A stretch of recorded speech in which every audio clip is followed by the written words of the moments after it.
techniques, and we talk about leave one out, and so on. So techniques that we use for experimentation. How do I know that the experiments that I'm running are reliable? So I have 1 million data points. How do I organize my experiments? How much of it do I take for training? How much of it do I take for testing? How do I test? So we will answer these questions. And for that, we have to be a little bit patient. We cannot jump into the exciting AI techniques. We have to answer these questions, be patient, and maybe in the third week, this would take us 2 weeks. When we go through this, okay, the data comes like this. I can compress it like this. I can just package it like this. I can clean it up like this. I can organize it like this. I could do experiments like this. Okay, now we are ready to do some serious AI design. Of course, then the second class of topics that we will cover are classification and clustering.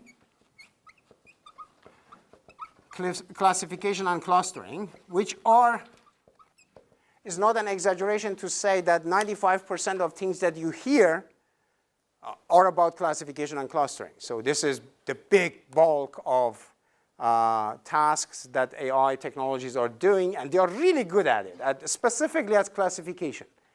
Maybe not so much at clustering, but specifically at classification, they are really good, provided there is enough data, provided the data behaves, provided I have enough power to do it, and many other things that we will hopefully discuss together. So we will start with simple things like k-means, almost, I don't know, 60, 70 years old. Very simple techniques, 5 lines of Python code. You can run it immediately, get some results. I have seen startups that say, we are doing AI-driven this and this, and then you dig in and say, okay, what do you use? They use k-means. Okay, I love k-means, but k-means, if you use just k-means, this is hardly AI. This is one of the cute members of the AI community, but it's not really AI. It's clustering. I love it. It's really good. It's a good technique. It's simple. It's capable. It's good. Convergence behavior, everything. But calling your product AI-driven if you just use a 5-line clustering techniques in Python, this would fall apart by the first due diligence done by the investors. And many of them do. So don't do that. Don't do that. So we will talk about fuzzy c-means, which will talk about, okay, how do I classify data when it's not about yes and no, and it's a question of degree. Many problems are still a question of degree, and you need rather a percentage, not yes and no. We will, of course, talk about SVM, support vector machines. This is one of our favorites. This was even before deep learning that gave us a boost in AI technology. We cannot have an AI course and not talk about support vector machines, the best ever classification technique we have with mathematical guarantee.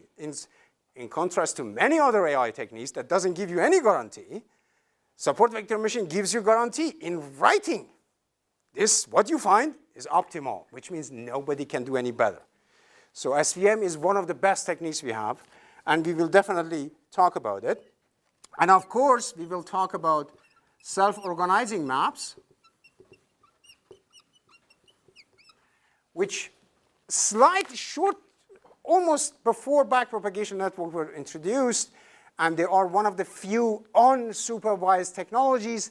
At the moment, they are being neglected for some reason in the mainstream AI. I have no idea. Everybody is in love with supervised learning, and I get 1 million data. They are labeled somehow. Somebody has labeled them, and then we put them through AI, and then we get this. There is a lot of power in unsupervised techniques, which do not need a teacher. And we have to go in that direction if you want to leave the domain that at the moment we are calling weak AI, and we want to do strong AI.